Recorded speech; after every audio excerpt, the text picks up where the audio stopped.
ग्रंथादिराज में जीव सम्यक चारित्र के मार्ग में कैसे आगे बढ़ता है, जीव का मोक्ष का मार्ग कैसे आगे बढ़ता चला जाता है, उसका स्वरूप यहाँ पर चल रहा है। ज्ञान स्वभाव में आचरण करना ही सम्यक चारित्र है। ज्ञान उपयोग का ज्ञान स्वभाव में आचरण करना, ज्ञान का ज्ञान में आचरण होना, ज्ञान का ज्ञान में आचरण होना, उसका नाम सम्यक चारित्र। जीव का जो शुद्ध स्वभाव है, ज्ञान दर्शन चेतनामयी जो स्वभाव है, उसका उसी में क्या होना, आचरण होना, उसका नाम क्या है, सम्यक चारित्र है। ज्ञान का ज्ञानमय आचरण हो। अभी जीव के ज्ञान का ज्ञानमय आचरण न होकर राग आदि विकल्पमय आचरण हो रहा है, मोह आदि रूप आचरण हो रहा है, संसार शरीर भोग रूप आचरण हो रहा है। माने ज्ञान की पूरी शक्ति पर और पर्यायों में लगी हुई है। और जिस दिन जीव इन सारे विभागों से और विकारों से हटकर बचकर अपने स्वभाव में लीन होता है, अपने स्वभाव में रमता है, रमण करता है, उसका नाम है ज्ञानमय आचरण। ज्ञान का ज्ञानमय आचरण, उसका नाम सम्यक चारित्र है।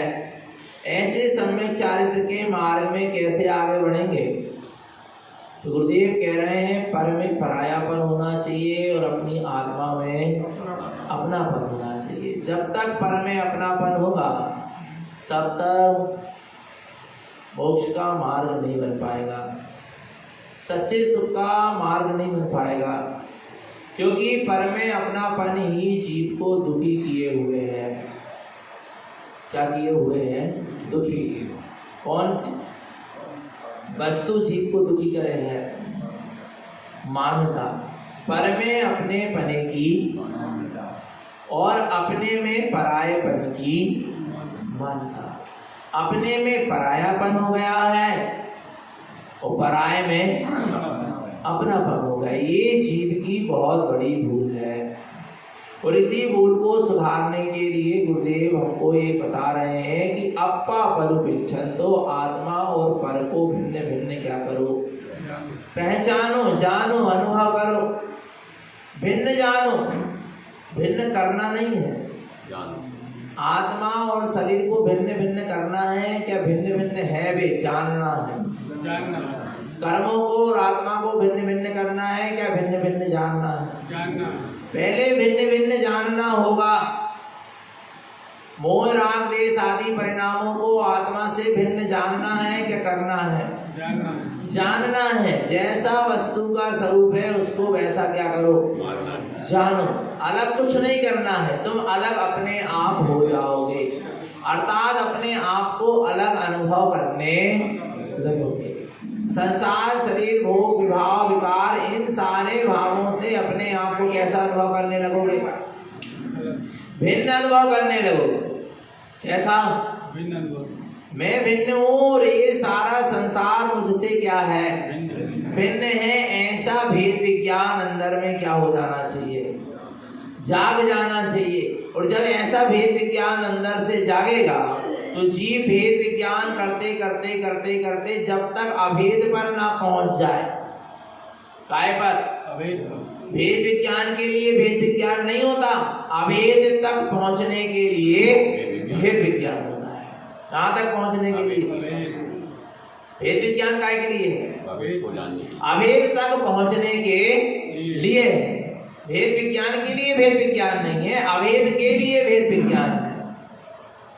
संसार से भिन्न जाना, शरीर से भिन्न जाना, संयोगों से भिन्न जाना, आ रहा है नहीं आ रहा भगवान आत्मा, अंदर में चलने वाले राग आदि विकारी परिणामों से भिन्न जाना, आत्मा को कर्मों से भिन्न जाना, सबसे भिन्न जानते जानते जानते जानते जानते जानते जब तक दृष्टि में एक ना शेष रह जाए तब तक भेद विज्ञान करते चलो।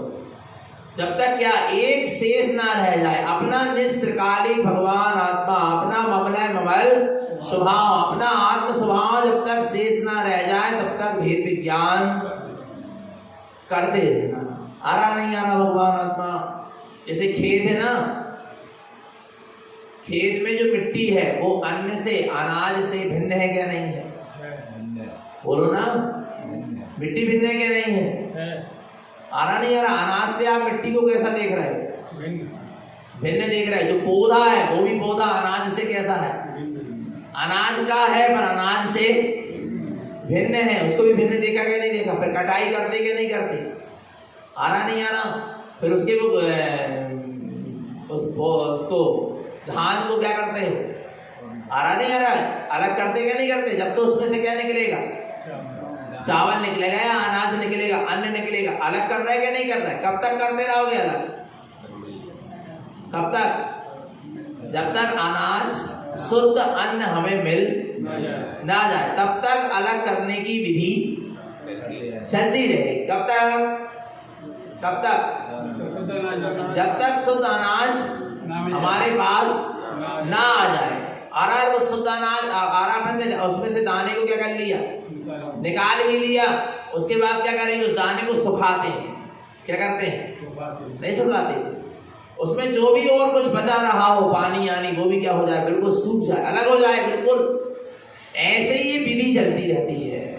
संसार, शरीर, भोग, पाप, विषय, कसाय, राग, देश, मोह, आराय, कर्म, द्रव्य कर्म, भाव कर्म, नो कर्म, ये सब आत्मा इनसे कैसी है?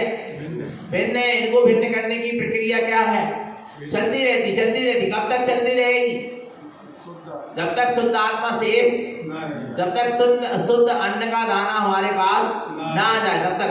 दाना अभी जाता घर में, फिर धोते हैं। गेहूं को धोते क्या? नहीं धोते। फिर बीनना छानना होगा, जो कुछ भी ये सब क्या हो जाए? पूरी अशुद्धता क्या हो जाए? कब तक? काय के लिए कर रहा है शुद्धता अलग? शुद्धता को पाने के लिए अशुद्धता अलग हो रही है। नहीं आ रहा भगवान? अशुद्धता को अलग करने के लिए अशुद्धता का अलग नहीं की जा रही। किसको पाने के लिए? लक्ष्य काय का है आपका? शुद्धता का है ना। आप गेहूं को बीन रहे, छान रहे, धुल रहे, साफ कर रहे, जो भी कुछ कर रहे, काय के लिए कर रहे? कि शुद्ध दाना हमें क्या हो जाए? मिल जाए। ऐसे यहाँ पर भेद विज्ञान चल रहा। शरीर से, संयोगों से, भावों से, विभावों से, विकारों से। आ रहा नहीं आ रहा भगवान?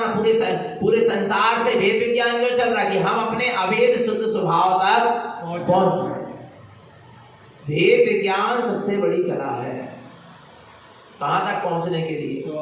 अपने अभेद स्वभाव तक। बिना भेद विज्ञान के कोई जीव अपने स्वभाव तक पहुंचा ही। जे पूरब से गए अरु आगे, जे सो सब महिमा ज्ञान तनी मुनिनाथ कहे हैं। किसकी महिमा है? जो पूरब में मोक्ष गए हैं और अभी जा रहे हैं और आगे जाएंगे। सो सब महिमा ज्ञान तनी मुनिनाथ कहे। ये सब महिमा किसकी है? भेद विज्ञान की है, आत्म ज्ञान की है, सम्यक ज्ञान की है। उस सम्यक ज्ञान ने जीव को सारे विभागों से अलग कर कर अपने अभेद शुद्ध स्वभाव तक पहुंचा दिया। किसने? भेद विज्ञान की कला में। भेद विज्ञान की कला अंदर में क्या कर लो? जगा लो। ये गाथा यही कह रही, अप्पा परु भिक्षण दो। आत्मा और पर को भिन्न भिन्न क्या करो? जानो, पहचानो। पर जाओ शल्य मुक्ताम। तुम सारी पर पर्यायों की शल्य से क्या हो जाओगे? क्योंकि शल्य पर की होती है, स्वभाव में कोई शल्य नहीं है। स्वभाव की जब दृष्टि होती तब कोई शल्य नहीं होती है। बोलो ना, स्वभाव में शल्य नहीं है। काय में शल्य नहीं है? स्वभाव में क्या नहीं है? शल्य नहीं है। शल्य कहाँ है? शल्य कहाँ है? नहीं आ रहा। पर में भी नहीं है और स्वभाव में भी नहीं है। पर से शल्य क्या? पर को अपना मान रहा है, उसमें क्या है? तुम्हारी बीच की मान्यता में शल्य है। पर में काय की शल्य? बोलो ना। अच्छा, बच्चों के कारण शल्य है। बच्चे हैं, बच्चों के कारण तो शल्य है ना। स्त्री पुत्र परिवार के कारण तो शल्य है ना। बोलो ना। अच्छा, एक चीज बताओ, पड़ोसी की बच्चे की तुम्हें कितनी शल्य है? अच्छा, काय नहीं है? क्योंकि अपना नहीं है। माने बच्चा या कोई वस्तु या कोई व्यक्ति, कोई वस्तु, कोई चीज शल्य का कारण उसमें उसको क्या मान रहे हैं हम? अपना मान रहे, इसलिए क्या है? शल्य है। दूसरे के गले में चैन डली हो और ट्रेन में तुम सफर कर रहा है, तुम्हें सल्ले है क्या? नहीं। घूम ना जाए। और खुद के गले में डली हो तो काय सल्ले है? चैन सल्ले का कारण है क्या? बोलो ना। नहीं। चैन को क्या कर रहे हो? अपना मान रहे हो, इसलिए क्या है? सल्ले है। आ रहा नहीं आ रहा भगवान आत्मा? सल्ले का कारण क्या है? पर नहीं है स्वभाव में भी कोई, क्योंकि स्वभाव परिपूर्ण है, अनंत दुष्ट का धारी, ममला ममल स्वभावी, सिद्ध स्वरूप, काय की सल्लो में आ रहा नहीं आ रहा? और पर वस्तु से भी सल्ले नहीं है, पर वस्तु को अपना मान रहे हैं और अपने स्वरूप को भूले हैं। यही सबसे बड़ी क्या है? सल्ले है। और जो अपने स्वरूप को जान लेता है वो पर से भिन्न अपने आप को स्वीकार कर लेता है, उसकी सारी सल्ले क्या हो जाती है? दूर हो जाती है, समाप्त सल्ले। आ रहा नहीं आ रहा भगवान आत्मा? तो पर को पर मानो और अपने आप को अपना मानो। पर में अपने बने की मानता मत, तो सारी सल्लों से क्या हो जाओगे? और निसल्यो व्रति। आचार्य उमा स्वामी ने एक सूत्र दिया, क्योंकि सम्यक चारित्र की बात है कमलवती जी में। चारित्र के मार्ग में माने व्रत के मार्ग में, संयम के मार्ग में आ रहा जीव आगे बढ़ रहा है तो निसल्लो व्रति। व्रत को धारण करो तो कैसे करो? निसल्लो। क्या होगे? निसल्लो का धारण करो। व्रति कैसा होता है? निसल्लो होता, मिथ्या माया निदान आदि सल्यों से रहित होता चला जाता है। आरा भगवान ये सल्य उसके जीवन में होती नहीं है। और सल्य पूर्वक जो व्रतों को धारण करेगा उसकी साधना में निखार नहीं आ पाएगा। निसल्य रहो। और निसल्य कौन रह सकता है? जिसने भेद विज्ञान किया है, तत्व निर्णय किया है, वस्तु स्वरूप को सामने रखकर चल रहा, वो कैसा रहेगा? निसल्य रहे। और जिसके अंदर भेद ज्ञान नहीं है, तत्व निर्णय नहीं है, वस्तु स्वरूप नहीं है, वो कभी निसल्य हो सकता नहीं। भेद विज्ञान कर लिया कि आत्मा अलग है, शरीर अलग, पक्का है कि सर? तत्व निर्णय कर लिया, जिस समय जिस जीव का, जिस द्रव्य का जैसा जो कुछ होना है सो हो रहा है, काय की सर? बताओ काय की सर? भेद ज्ञान, तत्व निर्णय, वस्तु स्वरूप में ध्रुव तत्व शुद्धात्मा हो, यह एक समय की चलने वाली पर्याय जगत का त्रिकालवर्ती परिणमन क्रमबद्ध निश्चित और अटल है। इससे मेरा कोई संबंध नहीं की सर? बताओ। भेद ज्ञान तत्व निर्णय वस्तु स्वरूप जिसकी दृष्टि में होता है, जिसके चिंतन मनन में निरंतर भेद ज्ञान तत्व निर्णय वस्तु स्वरूप का विचार चलता है, वो निसल्य होता है। और जो व्रती है, पंचम गुण स्थान वर्ती है, उसने इन भेद ज्ञान तत्व निर्णय वस्तु स्वरूप को पक्का कर लिया। अविरत सम्यक दृष्टि को भेद ज्ञान प्रकट हो जाता है। प्रति सम्यक दृष्टि का पंचम गुण स्थान वर्ती के अंदर में तत्व निर्णय विशेष चलता है। और पता है भावलिंगी वीतरागी साधु ने वस्तु स्वरूप को अपने जीवन में धारण कर लिया है। आरा भगवान आत्मा, ये साधना है। ये क्या है? साधना है। फिर द्रव्य दृष्टि क्या होती है? प्रकट होती है जब तू भी भगवान और मैं भी भगवान झलकता है। आ रहा है अनंत ज्ञान मोरे सो अनंत ज्ञान तोरे झलकता है। वो क्या है? द्रव्य दृष्टि है। जैसा मैं सिद्ध स्वरूपी ऐसे तुम भी सिद्ध स्वरूपी हो। ये क्या हो गई? द्रव्य दृष्टि झलकती है। और जब द्रव्य दृष्टि झलकती तो फिर जाकर ममल स्वभाव की उपलब्धि हो जाती है। ये नारायण पंथ की मोक्ष मार्ग की साधना है। क्या? भेद ज्ञान तत्व निर्णय वस्तु स्वरूप द्रव्य दृष्टि और ममल स्वभाव। आरा भगवान आत्मा। और इसी को धारण करके जीव मोक्ष के मार्ग में आगे बढ़ेगा, संयम के मार्ग में आगे बढ़ेगा। जिसको भेद ज्ञान नहीं है, तत्व निर्णय नहीं है, वस्तु स्वरूप नहीं है, वो कितने नियम संयम पाल ले, नियम संयम में उसको आकुलता होगी, विकल्प होगा, चिंता होगी, कर्तव्य बने की मानता होगा, कर्मों की निर्जरा नहीं कर पाएगा। जिसको भेद ज्ञान नहीं है, तत्व निर्णय नहीं है, वस्तु स्वरूप का निर्णय नहीं है, वो व्रत नियम संयम पालेगा भी, पूरी साधना भी करेगा, स्वाध्याय ध्यान जाप पाठ समाहित भी करेगा, पर कर्मों की निर्जरा नहीं हो पाएगी। क्योंकि वो यही मानेगा मैं कर रहा हूं, जबकि वो होने वाला परिणमन हो रहा, पर उसमें कर्तव्य बने की मानता है। आ रहा नहीं आ रहा भगवान आत्मा? समझना, कर्तव्य बने की मानता आएगी नियम से, जिसको भेद ज्ञान तत्व निर्णय और वस्तु स्वरूप नहीं होगा। साधना के प्रति कर्तव्य बने की मानता जाएगी, व्यवहारिक सुख क्रियाओं के प्रति कर्तव्य बने की मानता आ जाएगी। और वहां मिथ्यात्व भी होगा, वहां पाप बंध भी होगा, फिर वहां राग देश भी होंगे, कसाई भी होंगी, आकुलता भी होगी। और जो वेद ज्ञान तत्व निर्णय वस्तु स्वरूप का चिंतन करके संयम के मार्ग में आगे बढ़ेगा, वो कैसा रहेगा? निसल्य रहेगा। आया नहीं आया भगवान आत्मा? नहीं तो एक नियम पालने में ही सल्य लग जाएगी।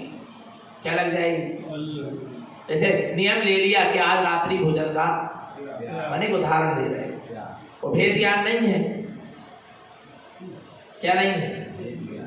क्या नहीं है? भेद ज्ञान नहीं है, तत्व निर्णय नहीं है, वस्तु स्वरूप का निर्णय नहीं है, तो क्या लगी रहे? हम नियम तो ले लिए, अब तो तोड़ भी नहीं सके नियम। अंदर में कुलबुली मची है क्या नहीं? भगवान हनुमा की क्या कर लें? भोजन का परिणाम आया, काय का परिणाम आया? तो भेद ज्ञान होगा तो जानेगा, भेद विज्ञान करेगा, क्या करेगा?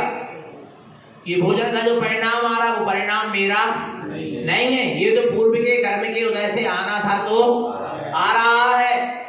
इसका परिणाम स्वतंत्र है और मेरा परिणाम स्वतंत्र है, मैं भिन्न हूं। भोजन का परिणाम तुरंत ही क्या हो जाएगा? चला जाएगा। भेद तत्व निर्णय चलने लगा ना, भेद विज्ञान चलने लगा ना, नहीं आ रहा भगवान आत्मा। और एक ऐसे भी जीव है, आपने भेद विज्ञान कर लिया कि नहीं कर लिया कि ये भोजन का जो परिणाम आया ये क्या है? भिन्न है और मेरा स्वभाव भिन्न है। मैं इस परिणाम को जान सकता हूं, इस परिणाम के अनुसार परिणमन नहीं कर सकता। नहीं आ रहा भगवान आत्मा। आपका संयम अपने आप क्या हो जाएगा? पल जाए। नहीं आ रहा भगवान आत्मा और आप इसी में लगे रहोगे, अरे मेरे को परिणाम क्यों आ रहा है भोजन के, क्यों परिणाम आ रहा है, क्यों परिणाम आ रहा है, हमें नहीं करने भोजन, हमें नहीं करने भोजन। अरे तो तुम कर सकते क्या भोजन? बताओ, बोलो ना, तुम कर सकते थे क्या भोजन? पर तुम्हारे अंदर भेद विज्ञान की कराई, तुम आकुलता पूर्वक पूरी रात व्यतीत करोगे, फिलहाल भोजन नहीं किया पर कर्म मांगोगे। और भेद विज्ञान होगा तो ये भोजन का परिणाम आया, ये भिन्न है और मेरा स्वभाव भिन्न है। इस भोजन के परिणाम को मात्र मैं जान सकता हूँ, इस रूप में परिणमन कर सकता नहीं। फिर मजाल नहीं है कि तुम भोजन कर लो। और जिनके अंदर ये भेद विज्ञान की गला नहीं है और जिनने स्वच्छंदता को धारण किया, पता वो क्या करेंगे? भोजन कर लेंगे, कहेंगे मेरे परिणाम में ऐसे ही लिखा था, भोजन करना ही लिखा था रात में।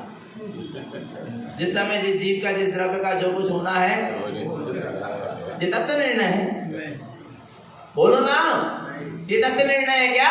नहीं, ये स्वच्छंदता है। ये क्या है? ये क्या है? ये समझ करना नहीं आ रहा भगवान आत्मा। लोगों ने इसलिए पहले आचार्यों ने भेद विज्ञान को लिखा, उसके बाद क्या लिखा? तत्व निर्णय। पहले भेद विज्ञान करो, भेद विज्ञान करने के बाद अपने आप तत्व निर्णय हो जाएगा और स्वरूप आपका परिणमन होगा ही नहीं आ रहा समझ में भगवान आत्मा। समझना, जीव इस स्वरूप को समझ नहीं पाता और स्वच्छंदता प्रवृत्ति करता चला जाता है। 5 इंद्रिय के भोग के परिणाम आएंगे, किसको? सम्यक दृष्टि को आएंगे, पर जानेगा ये 5 इंद्रिय के भोग का परिणाम ये पूर्व के कर्म के उदय से आ रहा है, इससे मेरे स्वभाव का कोई संबंध नहीं। 5 इंद्रियों के भोग के परिणाम को मैं जान सकता हूं पर इस रूप में परिणमन कर सकता नहीं। फिर कैसे भोग सकता? भोग ही नहीं सकता। जब ज्ञायकता अंदर में प्रकट हो जाएगी तो परिणाम आने के बाद भी उस परिणाम रूप परिणमन नहीं होगा।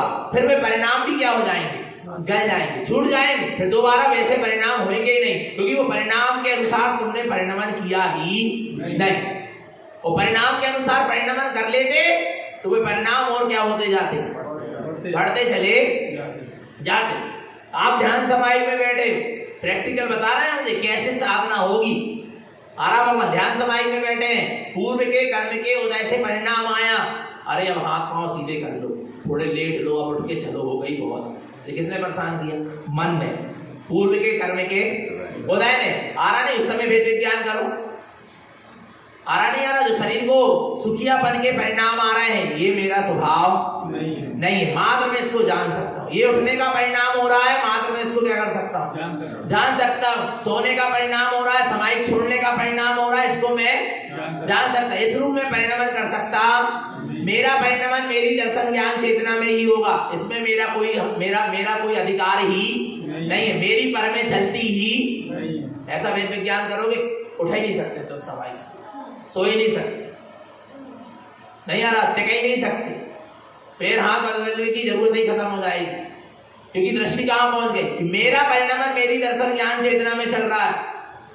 नहीं आ रहा? और ये मन कह रहा है कि उठ जाओ, थोड़ा आराम कर लो, थोड़ा सो लो, थोड़ा टिक जाओ, पर इसका परिणाम इसमें चल रहा, मात्र मैं इसको क्या कर सकता हूं? जान सकता, पर इस रूप में परिणाम नहीं कर सकता, क्योंकि मुझमें शक्ति ही नहीं है पर के कार्य करने की। नहीं आ रहा भगवान आत्मा? मैं मेरे दर्शन ज्ञान चेतना में तो परिणमन कर सकता हूं, पर के परिणाम आने की मुझमें शक्ति ही नहीं। कब तक मन परेशान करेगा? कब तक भाव परेशान करेंगे, कब तक कर्मोदय परेशान करेंगे। पर हम क्या करते, भाव कर्मोदय और मन के चक्कर में क्या हो जाते, अपने ज्ञायक स्वभाव को भूलकर, अपने जाननहार स्वभाव को भूलकर उसमें क्या हो जाते, लग जाते हैं। क्या हो जाते, आ रहा नहीं आ रहा बाबा, उसमें लग गए, आगे के लिए कर्म बांधना प्रारंभ हो जाता है। आ रहा है, सल लगी है, पूरी समाई हो गई पर सल लगी रही। और भेद विज्ञान चलता रहता तो सल विकल्प नहीं आ। भेद ज्ञान तत्व निर्णय करके ही संयम को धारण करना। जो भेद ज्ञान और तत्व निर्णय करके संयम को धारण नहीं करेगा वो कर्म को ही बांधेगा, संयम से, उसके संयम से निर्जरा नहीं होगी। निसल्य होने से निर्जरा होती है, संयम लेने से निर्जरा नहीं होती। निसल्य पूर्व इसलिए लिख दिया, निसल्यो प्रति, निसल्य भाव पूर्वक व्रतों का पालन करोगे, संयम का पालन करोगे तो कर्मों की निर्जरा होगी, और सल्य लेकर संयम का पालन करोगे तो कभी निर्जरा नहीं होगी। नहीं आ रहा भगवान का, सल्य लेकर नहीं चलना। कैसे होकर चलना, निसल्य होकर चलना है। आया भगवान आत्मा। तो यहाँ पर वही बात कही जा रही है कि जब आत्मा और पर को क्या कर लोगे, भिन्न भिन्न जान लोगे। मेरा परिणमन से दर्शन ज्ञान चेतना तक, मेरा अधिकार मेरी दर्शन ज्ञान चेतना तक है। मेरी सिर्फ दर्शन ज्ञान चेतना में चलेगी। मन वचन काय कर्म और कर्म के उदय से होने वाले परिणमन में मेरी कुछ चल सकती नहीं। पर में मेरी चलती नहीं है और मैं चलाना चाहता हूं, ये सबसे बड़ी भूल है। और स्व में मेरी पूरी चल सकती है, पर मैं वहां चलाना नहीं चाहता। ये तो सबसे बड़ी क्या है, भूल है। नहीं आ रहा भगवान, पर एक में मेरी चलती नहीं है और मैं चलाना चाहता हूं, और स्वयं में पूरी चल सकती पर मैं चलाना नहीं चाहता। आ रहा, ये जीव की क्या है, भूल है। तो फिर किसमें चलाना है अपन को, अपने में। अपनी दर्शन ज्ञान चेतना में ही मेरा अधिकार है, अपनी दर्शन ज्ञान चेतना में ही मेरा सब कुछ चल सकता है, पर में मेरा कुछ भी चल सकता पर में मेरा बस नहीं है, पर मेरे बस में नहीं है, और मेरा पर में बस नहीं। मेरा बस मेरी दर्शन ज्ञान चेतना में, मेरे शुद्ध संख्यात प्रदेशों में, मेरे शुद्ध स्वरूप में, मेरे ममल स्वभाव में, मेरे आत्म स्वभाव में ही मेरा बस है। इसके अलावा पर में मेरा बस है। अपा परू प्रेक्षण, आत्मा पर को भिन्न भिन्न जानो, पर पड़ जाओ शल्य मुक्तानम, पर पर्याय की सारी शल्यों से क्या हो जाओगे, मुक्त हो जाओगे। ज्ञान सावम शुद्धम, अपना ज्ञान स्वभाव कैसा है, शुद्धता, शुद्ध है और शुद्ध ही रहेगा। शुद्धम शरणस्य अनुमोदन संयुक्तम, ऐसे सिद्ध स्वभाव में क्या करो, आचरण करो, उसी की अनुमोदना करो, और उसी में क्या हो जाओ, संयुक्त रहो, उसी से संयुक्त। तुम अपने ज्ञान स्वभाव से संयुक्त रहो, कोई भी कर्म तुम्हें छू सकता नहीं। ज्ञान तुम्हारी सबसे बड़ी सुरक्षा है। और ज्ञान सबसे बड़ा कवच है तुम्हारा। आ रहा है, तुम जानन ज्ञान को पकड़ के बैठ जाओ, अपने ज्ञायक परम परिणामी शुद्ध भाव को पकड़ के बैठ जाओ, बस फिर कोई भी कर्म तुम्हें बांध सकता नहीं। कोई भी कर्म का उदय तुम्हें दुख नहीं दे सकता, विकल्प आकुलता उत्पन्न नहीं करा सकता। हर स्थिति परिस्थिति में तुम आनंद में रहो। ज्ञान आनंद में रहने की कला है। क्या बोले, ज्ञान माने सम्यक ज्ञान, भेद ज्ञान, तत्व निर्णय, वस्तु स्वरूप जिसके ज्ञान में चलता है वो हमेशा काय में रहता है, आनंद में रहता है। आ रहा है भगवान आत्मा काय में रहता है, आनंद में रहता है। ऐसे ज्ञान की कला के अपने अंदर में जागी है, विचार करो।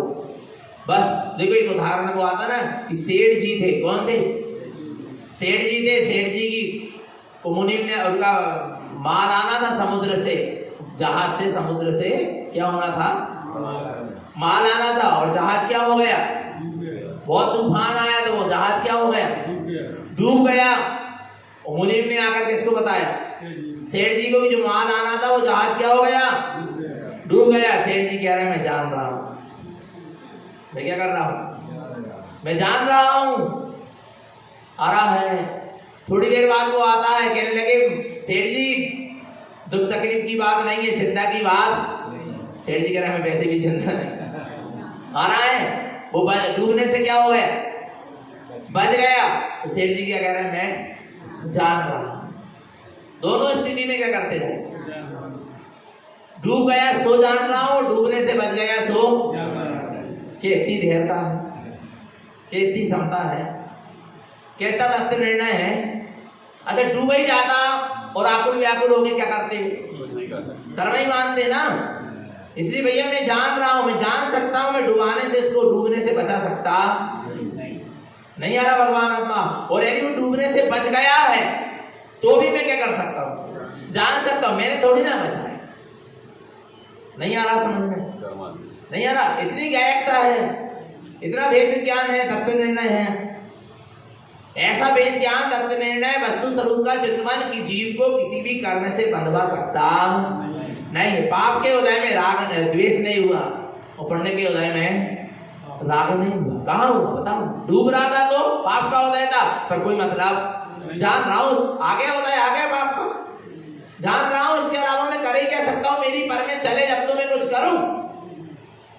नहीं आ रहा भगवान आत्मा। वो भैया बच गया डूबने से, पुण्य का उदय आ गया तो ये आया है, मैंने कुछ नहीं किया, मैं तो इसको क्या कर सकता हूं, जान सकता हूं, क्योंकि मेरी पर में कुछ चलती ही नहीं। क्या ऐसा गायक भाव अंदर में आया, बोलो बोलो, क्या ऐसी ऐसी सहजता सरलता आई। ये सब अपने तत्व निर्णय वेद ज्ञान वस्तु स्वरूप का चिंतन करने से ये गायक भाव अपने आप प्रकट होगा, समता भाव अपने आप आएगा, धैर्यता आ जाएगी, शांति आ जाएगी, एक अंदर में निश्चितता बढ़ेगी। क्या बढ़ेगी, निश्चितता बढ़ेगी। आया नहीं आया भगवान आत्मा, ये स्वरूप है। आगे देखो, अब आगे कह रहे हैं ऐसा भेद विज्ञान तत्व निर्णय वस्तु स्वरूप के द्वारा। अब आगे गुरु महाराज त्याग की बात कर रहे हैं। क्या की बात कर रहे हैं, त्याग की बात कर रहे हैं। आगे देखो क्या कह रहे हैं, अवम्मना चावन्तं विकः विष्णस्य विषयमुक्तं च ज्ञान सहावसु समयं समयं सैकारममलयन मोयम् अवम्मना चावन्तं। अवम्य के भाव में मत चक्रित हो, मत चक्राओ, इसके भाव में अवम्य के भाव में मत चक्राओ, अब्रह्म के भाव में भ्रमित मत हो। अब्रह्म का भाव माने क्या, पांच इंद्रियों के विषय भोगों के भाव क्या है, अब्रह्म के भाव है। स्वभाव से भिन्न जितने भी भाव हैं सब काय के भाव हैं, अब्रह्म के भाव हैं, इसमें भ्रमित मत हो। तुम तो अपने शुद्ध परम पारणामिक शुद्ध भाव को पकड़ कर रहो। आ रहा है, अब्रह्म के भाव में भ्रमित मत हो, चक्रित मत हो, चक्राओ मत। किसके भाव में, अब्रह्म का भाव माने सिर्फ एक कुशील का सेवन नहीं, एक स्पर्शन इंद्रिय का सेवन नहीं, अब्रह्म माने पांचों इंद्रियों के विषयों के भावों में, पांचों इंद्रियों के विषयों में भ्रमित। तीन लोक का त्रिलोकीनाथ अपने स्वरूप को भूलकर इतना मूर्छित हो गया, इतना मूर्छित हो गया कि वो पांच इंद्रिय क्षणभंगुर हैं और उनके विषय भी कैसे हैं, क्षणभंगुर हैं। और अपना आत्मा कैसा है, शाश्वत है, अखंड है, ध्रुव है। और ऐसा अखंड ध्रुव शाश्वत तीन लोक का त्रिलोकीनाथ भगवान आत्मा पांच इंद्रियों के विषय में क्या हो गया, मूर्छित हो गया। क्षणभंगुर नाशवान विषयों के पीछे अपनी सत्ता को हो गया। विचार करना, भगवान आत्मा काय के भाव में लग गया, अब्रह्म की। ब्रह्म स्वरूप से दृष्टि हटी, काय में गए तो ब्रह्म माने आत्मा, और आत्म स्वरूप से दृष्टि हटी है तो काय का सेवन चल रहा है, अब्रह्म का सेवन चल रहा है। आ रहा नहीं आ रहा भगवान आत्मा। इसलिए हर समय आत्म स्वभाव पर क्या बनी रहना चाहिए, दृष्टि बनी रहना चाहिए। नहीं तो जीव भगवान आत्मा, क्योंकि आपने पांच इंद्रियों के विषयों को छोड़ना चाह रहे हो, पर तुम अपने आत्मा को अपना विषय बनाना, तो कभी भी पांच इंद्रिय के विषय छूट सकते नहीं। पांच इंद्रिय के विषय तभी छूटे कहलाएंगे कब, जब तुम अपनी आत्मा को अपना विषय बना के चलोगे तब। नहीं तो पांच इंद्रिय के विषय स्वरूप में तो हो जाएंगे पर छूट नहीं पाएंगे। जीव ने अनेकों बार मुनि व्रत धारण किया क्या नहीं किया, तो पांच इंद्रिय के विषय छूटे के नहीं छूटे, छूटे नहीं, बदल गए। जो पांच इंद्रिय के विषय अशुभ थे विकार में हो गए, शुभ में बदल गए, पर छूट गए क्या, क्योंकि उस मिथ्या दृष्टि के मुनि ने अपने आत्मा को अपना विषय नहीं बनाया। इसलिए 5 इंद्रियों के विषय को छोड़ने के बाद भी उसके विषय छूटे नहीं, क्योंकि उसने अपने आत्मा को अपना विषय नहीं बनाया। पहले हमको अपने आत्मा को अपना क्या बनाना चाहिए? विषय बनाना। एक किराए के मकान से दूसरे के किराए के मकान में चले गए, तो क्या तुमने किराए का मकान छोड़ दिया? दूसरा तो पकड़ लिया ना। तुमने अपना मकान कहाँ बनाया? नहीं आ रहा भगवान आत्मा। शुभ रूप किराए के मकान से कौन से मकान में चले गए? शुभ रूप किराए के मकान में चले गए। वो भी किराए का ही मकान है, शाश्वत स्वभाव नहीं। और अपना आत्मा कैसा है? शाश्वत स्वभाव, अपना घर है। तुम अपने घर में कहाँ आए? नहीं आ रहा भगवान आत्मा। जीव अशुभ से भी बचकर शुभ में भी जा रहा, तो कहाँ जा रहा है? बोलो ना। किराए के ही मकान में जा रहा है, अपने स्वभाव में नहीं जा रहा। 5 दिखाए, देखो लिखा ना यहाँ पर, अवममिना चावंतम विकहा विसनस्य विषय मुक्तम चा विकता विसन। 5 इंद्रियों के विषय, इनसे क्या हो जाओ? मुक्त हो जाओ। कैसे मुक्त हो जाओ? आत्मा को अपना विषय बनाओगे तब तो इन विषयों से क्या होगे? मुक्त हो गए। आत्मा को अपना विषय नहीं बनाओगे तो फिर इन्हीं विषयों में और व्यसनों में क्या करोगे? लगे रहोगे। अभी हम पढ़ रहे हैं मूलाचार, और भी ग्रंथों का स्वाध्याय चल रहा, उसमें इतनी अच्छी बात आई, पता क्या आई? कि मिथ्या दृष्टि साधु, कौन सा साधु? मिथ्या दृष्टि साधु, मिथ्या दृष्टि संयमी के सारे 5 इंद्रिय के विषय क्या हो गए? छूटे हुए दिखाई दे रहे हैं, छूट गए। पर एक सबसे बड़ा व्यसन उसको लग गया, काय का। उसमें लिखा काय का? ख्याति का। काय का व्यसन? प्रसिद्धि का। काय का व्यसन? सारे व्यसन छूट गए कि नहीं छूट गए? सारे विषय छूटे कि नहीं छूटे? पर किस विषय को लेकर बैठ गया? बोलो ना। अब ना उसके पास स्त्री है, ना उसके पास धन दौलत है, मकान गाड़ी है, घर परिवार नहीं है। ये सारे व्यसन तो क्या हो गए? सारे विषय तो क्या हो गए? छूट गए। शरीर में तन में वस्त्र भी नहीं है। सारे विषय क्या हो गए? छूट गए। क्या रह गई अब? ख्याति। क्या रह गई? ख्याति। ख्याति समझ में आ रहा है? प्रसिद्धि आ रहा भगवान आत्मा, उसकी उसको क्या लगी? यस, उसकी क्या? उसका व्यसन उसको लग गया, उसकी चाहे उसको लग गई। आ रहा नहीं आ रहा भगवान आत्मा, वो नहीं छूट पा रहा। सबसे बड़ा व्यसन यदि कुछ है तो ख्याति का है, यश का है। आ रहा भगवान आत्मा, वो छूट जाए। वो किसका छूटे? ये क्यों नहीं? इतने सारे विषय को छोड़ के फिर एक विषय में लग गया, काय में? ख्याति। क्यों लग गया? क्योंकि आत्मा को अपना विषय नहीं बनाया। तो वो कहीं ना कहीं किसी ना किसी चीज को तो अपना विषय बनाएगा ही बनाएगा, नियम से बनेगा कोई ना कोई विषय जीव का। इसलिए सबसे पहले घर में रहकर आत्मा को अपना विषय बनाओ, फिर सारे विषयों को क्या करना? छोड़ना। और आत्मा को विषय बनाए बिना यदि तुमने सारे विषयों को क्या कर दिया? छोड़ दिया, तो कहीं ना कहीं फिर यश ख्याति लाभ पूजा के को अपना विषय बना लोगे। कहीं ना कहीं कुछ ना कुछ पर को अपना विषय बना ही लोगे। अपना विषय अपना आत्मा हो, इसके अलावा और कोई भी अपना विषय। किसको चुनना है अपना विषय? आत्मा को अपना विषय चुनो बस। इसके अलावा जो कुछ है सब अब्रह्म है, सब विगता है, सब व्यसन है, सब विषय मुक्त। इनसे क्या होना है? मुक्त होना है। आरा भगवान आत्मा। जीव इतना मूर्छित हो जाता है इन विषयों में, क्योंकि पता है इन विषयों में क्या आता है? आनंद आता है। अब्रह्म के भाव में क्या आता है? 5 इंद्रियों के विषयों का सेवन करके क्या आता है? बोलो, आता क्या नहीं आता? आनंद आता नहीं है। आनंद उसमें जीव मानता है। क्या करता है? मानता है। 5 इंद्रियों के विषयों में जीव क्या करता है? आनंद। क्या आनंद है उसमें? नहीं है। जिनके भोग बाद में दुख रूप हो जाए, उनसे क्या आनंद मिलेगा? अच्छा बताओ, पंखे की हवा में आनंद आता क्या नहीं आता? कूलर की हवा में, एसी की ठंडक में? ये 5 इंद्रिय के विषय है क्या नहीं? स्पर्शन इंद्रिय का विषय है क्या नहीं? बोलो, आनंद आ रहा है क्या नहीं? ईमानदारी से बताओ, उसमें आनंद है क्या नहीं? ये नहीं पूछ रहा मैं, आपको आनंद आ रहा है क्या नहीं आ रहा? ये बताओ, क्यों आ रहा? क्यों आ रहा? और आनंद आ रहा है ऐसा तुमको लग रहा है, पर बाद में आपको पता नहीं कब वायु गाय के जीव बन जाओ। क्योंकि आनंद आ रहा था ना, अच्छी ठंडी ठंडी गंजा वायु का किसी। ये जितने भी भोग है पांच इंद्री के, वर्तमान में भोगते समय तो इसमें क्या आता है? आनंद लगता है, सुख लगता है, पर बाद में ये महान दुख के कारण बन जाते हैं। महान दुख को देने वाले, दादुर दुख को देने वाले, भयानक दुख को देने वाले। जो वस्तु वर्तमान में आनंद रूप लगे और भविष्य में भयानक दुख को देवे, ऐसी वस्तु का भोग हमें करना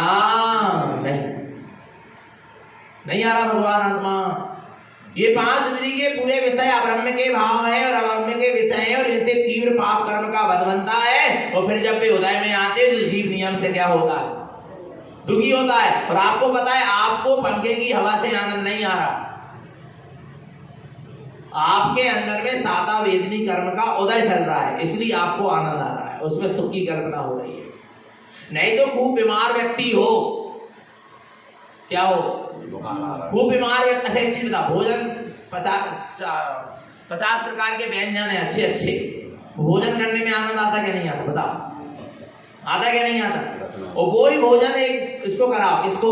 जिसको बुखार चढ़ा हो, अब बता उसको आनंद आएगा क्या नहीं आएगा? क्यों नहीं आ रहा? क्योंकि उसका भी साता वेदनी कर्म का होता है। जीव को यही तो भ्रांति है कि कूलर टीवी ऐसी माने बहुत ही संसाधन जुटाएंगे तो इससे हमको क्या मिलेगा? सुख मिलेगा, आनंद मिलेगा। पांच इंद्रियों के विषयों को जुटा लेंगे तो हमको इससे क्या मिलेगा? सुख, आनंद। अरे कितने ही पांच इंद्रिय के विषय जुटा लो, पर जब तक तुम्हारा साता वेदनी कर्म का उदय नहीं होगा तब तक तुमको बाहर में भी आनंद की अनुभूति होने वाली नहीं। आत्मा की तो बहुत दूर की बात। नहीं तो अच्छे बड़े लखपति, करोड़पति, अरबपति पड़े हैं बिस्तर में, कौन सी कमी है? आप ही नहीं पा रहे। बोलो ना, कौन सी कमी है? बोलो बोलो, काय की कमी है? क्या नौकर लगे, चाकर लगे, सेवा वाले लगे, सब लगे, पर खा नहीं पा रहा है, पी नहीं पा रहा है। अरे खाने पीने की सामग्री नहीं सामने रखी है, पर क्या करे? बस दुखी है। असाता वेदनी कर्म का क्या चल रहा? उदय चल रहा। नहीं आ रहा भगवान आत्मा? आ रहा नहीं आ रहा समझ में? काय से आनंद आ रहा आप बताओ? साता वेदनी कर्म के उदय से आ रहा कि पांच इंद्रियों के विषयों को भोग कर आ रहा? नहीं तो कई बार पांच इंद्रियों को विषयों को भोगने के बाद भी जीव को आनंद नहीं आता, सुख का अनुभव नहीं होगा। क्यों नहीं होगा बताओ? क्योंकि आपका भी उस समय साता वेदनी कर्म का उदय नहीं चलता। आपका साता वेदनी कर्म का उदय चलेगा तब आपका मन प्रसन्न रहेगा, और तब विषय भोगों को भोगने के बाद उसमें कुछ आनंद की अनुभूति होगी। पर वो भी सब मिथ्या है, वो भी सब क्या है? मिथ्या है। नहीं आ रहा भगवान आत्मा समझ में? नहीं आया? अगर ऐसी आनंद देता तो ठंडों में भी देता। हाँ, ठंड में भी देती। नहीं यार, ये तो आपकी सब कल्पनाओं में आप क्या कर रहे हैं? देखो, एक पता है, एक गरीब महिला को गोबर मिल गया, सुबह सुबह घूमने निकली, उसको क्या मिल गया? वो कह रही मेरा आज पुण्य का हो है कि मेरा आज घर लिप पुत जाएगा, मेरा आज काय का होता है। और एक बनिया दुकान में बैठा और उसको 10,000 रुपए आए, वो दुखी हो रहा कि कल तो 11,000 आए थे, 10,000 का आया है, लियो मेरा आज पाप का होता है। जो पाप का होता है ये आपने कल्पना में कर रहा है कि ये मेरा पुण्य का होता है, ये मेरा पाप का होता है। नहीं आ रहा भगवान आत्मा? विचार कर, उसको गोबर में ही पुण्य का होता लग रहा है, इधर 10,000 भी आ गए तो पाप का होता लग रहा है। ये तो जीव अपनी अपनी क्या कर रहा है? कल्पनाओं में झूल रहा, ना कुछ पाप का होता है ना कुछ पुण्य का होता है, ये सब कल्पना में लगा है। आज राजा सैनिक से पूछो पाप का होता है क्या पुण्य का होता है? राजा सैनिक कहेंगे नरक में भी आत्मा की सुरत है, पुण्य का होता है, और मिथ्या दृष्टि स्वर्ग में भी, और आत्मा को भूला है तो पाप का ही होता है। नहीं आ रहा भगवान आत्मा? मैं अपने भाग्य की सराहना कब करूंगा? जब पुण्य और पाप सारे उदय चलते रहे, सारे कर्म के उदय चलते रहे, मुझे मगर आत्मा की सुरत बनी रहे, मैं अपने आत्म स्वरूप से विचलित नहीं हो रहा, यही मेरा सबसे बड़ा भाग्य, सौभाग्य, अहोभाग्य। इसके अलावा दुनिया की पूरी विभूति भी मुझे मिल जाए तो मेरा अहोभाग्य नहीं है, सौभाग्य नहीं आ रहा भगवान आत्मा समझ में? आया नहीं आया समझ में?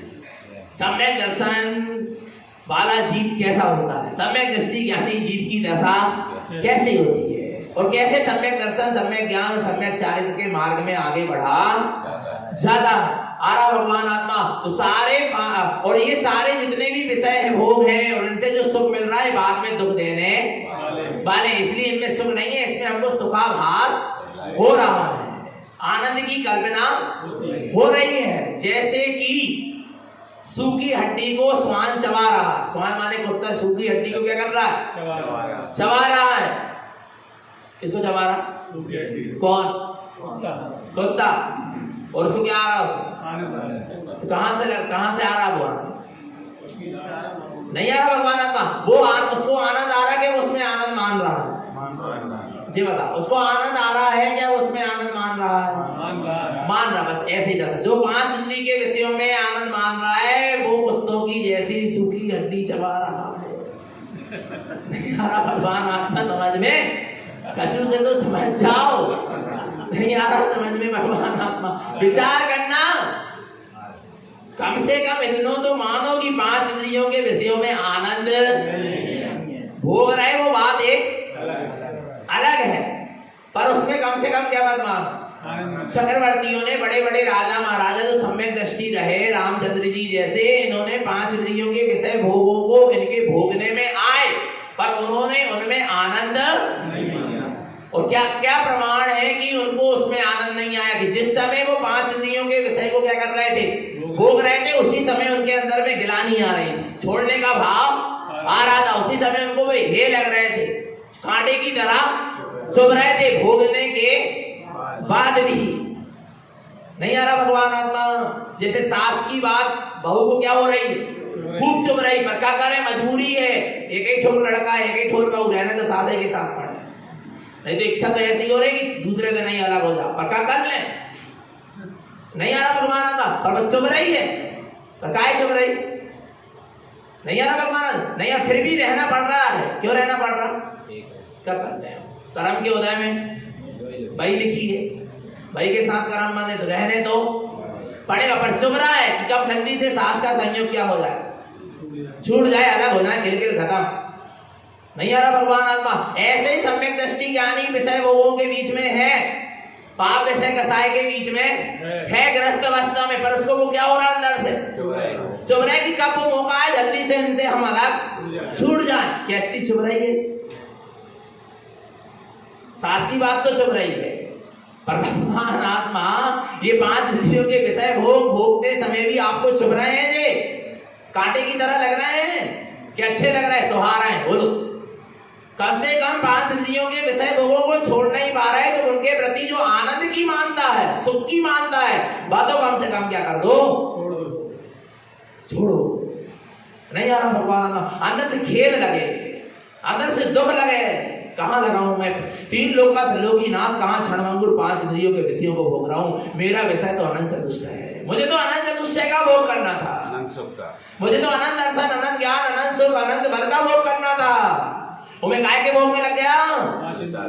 संसारिक पांच इंद्रियों के विषय भोगों में लग गया। माने मुझे तो ज्ञान का अमृत पीना था, वो मैं नाली का पानी पी रहा हूं। धिक्कार है ऐसी प्रवृत्ति को। देखो धिक्कार, ऐसी प्रवृत्ति को धिक्कार है। देखो वो बोलने में आ गया, आ रहा भगवान आत्मा, ऐसी प्रवृत्ति को क्या है? वो अंदर से आती। और आपके लिए नहीं कहते हैं, स्वयं के लिए कह रहे। नहीं आ रहा भगवान आत्मा? किसके लिए कह रहे हैं? स्वयं के लिए कह रहे। भगवान आत्मा माने तू तीन लोक का त्रिलोकी नाथ है। कौन है तू? बोलना। तीन लोक का त्रिलोकी नाथ सिद्ध स्वरूपी भगवान आत्मा है। वीतरागता का तुझे भोग करना है, अनंत चतुष्टय का भोग करना है, अनंत चतुष्टय में सुख और आनंद की कल्पना करना है, और तू क्या कर रहा है?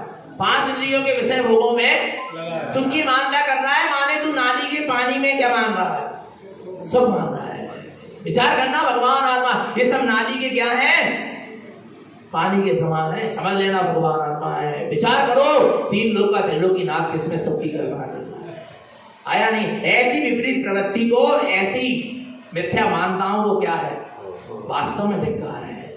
आया भगवान? ऐसे अपने आप में अपनी विपरीत प्रवृत्तियों को, विपरीत मान्यताओं को, विषय भोगों की आसक्तियों को, पांच इंद्रियों के विषयों में सुख की, आनंद की मान्यताओं को क्या करो? धिक्कारो। तब जाकर वे क्या होंगी? छूटेंगी। और नहीं तो छूट सकती नहीं है। आ रहा नहीं आ रहा भगवान आत्मा? ऐसा लगना चाहिए। खेद लगता है कि नहीं लगता है? बताओ। क्या मजा लेके भोगते हो?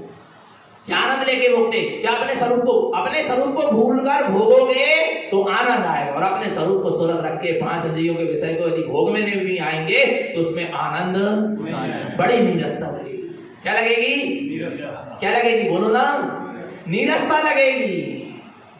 भगवान आत्मा पर नीरसता पूर्वक नहीं भोग रहा। भोग कैसे रहा है? आनंद से भोग रहा है। और फिर तू नहीं भोग रहा, ये तुझे भोगेंगे और तुझे भोगवाएंगे, दुर्गति में ले जाएंगे। आया, इसलिए कह रहे गुरु महाराज, अवम विना चावंतम विकाह विसनस्य विषय मुक्तम चा। अवरम्भ के भाव से आ रहा है और विकता के भाव से, पांच इंद्रियों के विषयों के भाव से, व्यसन के भाव से क्या हो जाओ? मुक्त हो जाओ। क्योंकि इनमें सबसे ज्यादा समय बर्बाद हो रहा है। सबसे ज्यादा समय बर्बाद हो रहा था, काय नहीं हो रहा? पांच इंद्रियों के विषय में मुनिराजों ने एक धागा का टुकड़ा भी अपने तन में रखना स्वीकार क्यों नहीं किया? क्यों नहीं किया? एक लंगोट बांधना भी स्वीकार क्यों नहीं किया? क्योंकि यदि मैं लंगोट भी बांधूंगा तो स्पर्शन इंद्री के विषय का भोग करूंगा, लंगोट बांधने में छोड़ने में समय लगेगा और उतना समय मेरा बर्बाद होगा। काय में? विषयों में उतना समय भी मुझे बर्बाद नहीं करना, गठान खोलने का और बांधने का। एक एक समय की संभाल करता है सम्यक दृष्टि ज्ञानी। नहीं आ रहा भगवान आत्मा, विचार करना चेतन आत्मा। इसलिए क्या करती है कि ये समय बर्बाद हो, क्योंकि पांच इंद्रियों के विषयों में सबसे ज्यादा क्या हो रहा है?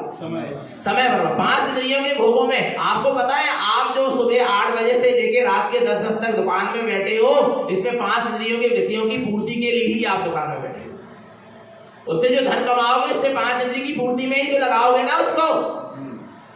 नहीं आ रहा भगवान आत्मा, समझना। कितना समय बर्बाद कर रहा है जी, कितना समय बर्बाद कर रहा है। विचार करना भगवान, वो कितना भोग पाओगे? भोग पाओगे? इतनी सामग्री इकट्ठी कर लिया जीव ने कि इसको भोग पाओगे क्या? नहीं भोग पाओगे। क्योंकि ले जाने की व्यवस्था तो क्या है? व्यवस्था कुछ तो ले जा लोगे, स्वीकी नोक के बराबर तो ले जाओगे। उनको जो इकट्ठा करने में तुमने जो कर्म बांधा है, वो जरूर कर्म साथ में, वो कर्म क्या जाएंगे साथ में, कर्म तुमको ले जाएंगे दुर्गति। आया नहीं आया भगवान आत्मा? तो समझना, इनमें से सबसे ज्यादा अब्रह्म के सेवन में, माने पांच इंद्रियों के विषयों में जीव का समय क्या हो रहा है? बर्बाद हो रहा है। 3 घंटा भोजनशाला में लग रहा है। काय लग रहा है? रसना इंद्री के विषय में 3 घंटा बर्बाद हुआ। 1 घंटा खावे पीवे में और दिन भर गीत गावे में। बहुत टेस्टी था, बहुत जोरदार था, कल भी बनना चाहिए। पूरा समय काय में बर्बाद। पूरे 5 इंद्रियों के विषय में जीव का समय सबसे ज्यादा क्या हो रहा? 8 घंटे सोने में समय बर्बाद हो रहा। सोने माने स्पर्शन इंद्री के विषय में बर्बाद हो रहा कि नहीं हो रहा? 5 इंद्रियों के विषय में जीव का समय सबसे ज्यादा क्या हो रहा है? इसलिए यदि तुमको अपने समय को बचाकर अपनी आत्मा की साधना में लगाना है, तो 5 इंद्रियों के विषय को क्या कर दो? संयम धारण करो। क्या धारण करो? इसलिए संयम लिया जाता है, नियम लिया जाता है कि हमारा समय बच जाए। क्योंकि संयमी का समय क्या होगा? बचेगा। क्योंकि 5 इंद्रियों के विषय को वो छोड़ेगा, तो वो भोगने में जो समय लग रहा था, वो समय काय में लगेगा? आत्मा में लगेगा। आरा भगवान आत्मा। अब ये बच्चों को पढ़ा रहे थे, बेटा रात्रि भोजन नहीं करना चाहिए, क्या क्या नुकसान है? तो उसने एक 10 पॉइंट लिखा है कि रात्रि भोजन करने से क्या नुकसान है। तो इसमें एक पॉइंट ये भी लिखा है कि जो रात्रि में भोजन करता है वो धर्म से दूर हो जाता है। तो बच्चों ने पूछा, भैया जी वे धर्म से कैसे दूर हो जाते जो रात्रि में भोजन करते? मैंने कहा बेटा, जिनके घर में रात्रि में भोजन बनेगा, आपके घर में रात्रि में भोजन बनेगा, तो आप दिन भर तो काम धंधा काम काज में लगे ही हो, और रात्रि का समय जो आपको मिला था वो भी काम में लगता है। भोजन बनाने में, भोजन करने में, कराने में समय आपका बर्बाद हो रहा। और जिनके घर में अंध हो जाती है, उनके घर में फ्री 7 से 10 तक क्या है? रात में फ्री स्वाध्याय करो, जाप पढ़ो, समाई करो, ध्यान करो, प्रवचन सुनो, तब तो चर्चा सुनो। नहीं आ रहा नहीं। अब जो रात्रि में भोजन बना रहे हैं, कर रहे हैं, करवा रहे हैं, जिनके घर में हो रहा है, विषयों के भोग में लगे हैं रात में, आ रहा नहीं, वो धर्म से क्या हो गए? दूर हो गए क्या नहीं हो गए? अरे कोई भी 5 इंद्रिय के कोई भी एक भी विषय को भोगने में जीव का समय क्या हो रहा है? इसलिए संयम को धारण करो, 5 इंद्रियों के विषय को छोड़ो। यदि अपन को अपने समय की संभाल करना है तो, और आत्मा की साधना करना है, तो दूसरा समय बर्बाद होता है विकथा। काय में? विकथा में। स्त्री कथा, राजकथा, चोर कथा, भोजन कथा, और एक कथा और जोड़ लो, बता दे कौन सी? समाज कथा। अरे भगवान आत्मा, इनमें जीव का सबसे ज्यादा समय क्या हो रहा? कौन कौन सी कथा में? 5 कथा होगी। राज कथा, स्त्री कथा, भोजन कथा और एक और समाज कथा। बस समाज कथा। और हमने वहां ऐसो गो, वहां ऐसो गो, वहां ऐसो गो, जो गो वो गो, आ रहा नहीं आ रहा हो गए। कोई कह रहा हम तो भी कथा बिल्कुल नहीं करते, हम तो अकेले में रहते, कोई से मतलब नहीं है। पर जो बताओ मोबाइल छूटो का नहीं छूटा। पहले जो बताओ, तुम जंगल में जाके रहने लगो ना, एकांत स्थान में जाके रह, पर मोबाइल छूटा क्या नहीं छूटा? मोबाइल में तो आ रहा है विचार है जो बेकदर करने वाली 4 महिला मोबाइल में है। एक व्हाट्सएप, एक इंस्टाग्राम, एक फेसबुक, एक यूट्यूब। आ रहा नहीं खरा भगवान, वे बाइयां तो हैं जिनके साथ तुम दिन भर का लगे, विकथा में लगे, बिलाई से बाइयां नहीं मिल रही तुम, नहीं आ रहा भगवान। बहुत समय बर्बाद कर रहा। विकथा समझ में, समय बर्बाद होगा, इसलिए हम मौन वृत्ति रखेंगे। मौन वृत्ति माने 5 इंद्रियों से क्या हो जाना? मौन हो जाना। कहने कहलाने का भाव ही समाप्त हो जाना। विकथा से बचो। कर सको तो आत्मा की चर्चा करो, तत्व की चर्चा करो। आ रहा है चारों अनियोग की चर्चा करो, महापुरुषों की चर्चा करो। आए भगवान आत्मा, पर विकथा करने की आवश्यकता नहीं। सबसे ज्यादा समय क्या होता है? इसलिए ज्ञानी जीव मौन लेते हैं, साधना करते हैं। आया भगवान आत्मा, अपने समय की संभाल करते हैं। आया है व्यसन, और जीव का सबसे ज्यादा समय कायम बर्बाद हो रहा है व्यसनों में हो रहा। और विषय माने 5 इंद्री के विषय। मुक्तम, इनसे क्या हो जाओ? मुक्त हो जाओ। तब तुम्हारे आगे की क्या होगी? साधना होगी। ज्ञान साहब सु संयम, संयम सहकार ममल अनुभव। तब तुम्हारे ज्ञान स्वभाव की साधना होगी, ममल स्वभाव का सहकार होगा, ममल स्वभाव की अनुभव। इन इतनी चीजों से क्या करना पड़ेगा? बचना पड़े। एक एक समय की क्या करो? संभाल करो, ईमानदारी से साधना करो। कैसे साधना करो? कैसे साधना करो? ईमानदारी से साधना करो। कोई भी पर के विषय को बना अंदर में रखकर तुम साधना के मार्ग में रखो। क्या? आत्मा को ही विषय बना लेना। जब तक तुम्हारा आत्मा तुम्हारा विषय न बन जाए, तब तक तुम बिल्कुल सही साधना के मार्ग में मत निकलना। लय घर में रहकर खूब साधना का अभ्यास करना, संयम का अभ्यास करना, पर निकल मत जाना जब तक आत्मा अपना विषय न बन जाए। निस्त्रकाली भगवान आत्मा अपना ममलय ममल स्वभाव, जब तक ध्रुव स्वभाव, आत्म स्वभाव अपना लक्ष्य ना बन जाए, अपना विषय ना बन जाए, तब तक घर छोड़ने की आवश्यकता नहीं तो तुम कहीं ना कहीं चेला चेली को, समाज को, संसार को, पाप आ रहा नहीं आ रहा, पुण्य को या धर्म के आयतनों को कहीं ना कहीं किसी ना किसी पर को अपना विषय बना दो। क्योंकि आत्मा का को तो अपना विषय बना नहीं पाए, और अब घर छोड़ के बैठ जाओगे तो कहीं ना कहीं किसी ना किसी को अपना विषय क्या की लाभ, कोई ना कोई विषय बने। इसलिए बचो, सही निकलो। निकल सको तो हम अपने आप से, हम तो अभी अपने आप को बहुत तोल रहे हैं, समझ रहे हैं कि हम कितने गहरे पानी में है, क्योंकि आगे प्रतिमा लेने के भाव थे, वो भाव है, और प्रतिमा का खिलाने साधु बनेंगे। आ रहा नहीं आ रहा भगवान आत्मा? पुरुष पर्याय प्राप्त करके साधु नहीं बने तो क्या करे? महिलाएं भी व्रत ले लेते, महिलाएं भी पंचम स्थान में जाते, क्या काम को? तुमने भी व्रत नहीं हो, तुमने भी व्रत ही ले पाए तो क्या काम को? महाव्रत लो ना, तुम्हें योग्यता है क्योंकि तुम पुरुष हो, पर यथार्थ जैसा पाल सको जिन आज्ञा के अनुसार। आ रहा भगवान आत्मा, तोलो, पहले अपने आप को तोलो और फिर तोलो। नहीं आ रहा समझ में? नहीं आ रहा? पहले अपने आप को क्या करो? तोलो। हम श्रद्धान में कितने पक्के हैं, हम ज्ञान में कितने पक्के, हम चारित्र में कितने पक्के, हम संयम में कितने पक्के, हम वीतरागता में कितने पक्के, ये अपने आप को पहले क्या करो? तोलो, और फिर संयम तोलो। और नहीं तो बिल्कुल घर में रहकर खूब साधना करो, मना नहीं है, अभ्यास के लिए किसी को मना नहीं, पर प्रतिज्ञा के लिए।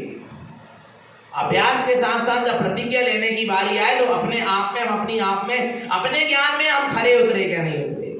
किसके ज्ञान में? क्योंकि अब गुरु तो मिल नहीं रहे सच्चे कि जिनके ज्ञान में हम खरे उतर जाए। आ रहा है वे कह दे कि हाँ तुम अब व्रत ले लो, अब तुम दीक्षा ले लो, प्रतिमा ले लो, क्योंकि ऐसे गुरु बिल्कुल खरे नहीं है, तो कहां से खरे उतरा है उनके ज्ञान में? अपन आ रहा नहीं आ रहा भगवान आत्मा? यदि अपन को वास्तव में खरे उतरना है तो अपने ज्ञान में हम खरे उतर रहे क्या नहीं उतर रहे, पहले ये देखना। जिनवाणी के मार्ग में हम जो जिनवाणी कह रही है, जिनागम कह रहा है, जिन सूत्र कह रहे हैं, सदगुरु देव कह रहे हैं, वो निर्माणी के अनुसार हम अपनी साधना में खरे उतर रहे क्या? नहीं उतर रहे। फिर उसके बाद क्या करना? प्रतिज्ञा लेना, पर लेना जरूर।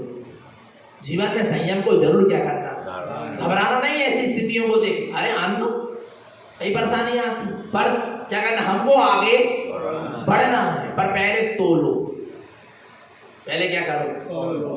अच्छे से तोलो, अच्छे से देखो, पर को समझो, आया नहीं आया। ये सारे भाव अंदर से क्या होना चाहिए? छूटना चाहिए, जाना चाहिए। जब तो अपन मोक्ष के मार्ग में क्या हो पाएंगे? आगे बढ़ पाएंगे। मार्ग भेष धारण करने से कुछ नहीं होता। आपका भेष भी तो बने अंदर में, वो भेष नहीं बना और भेष क्या हो गया?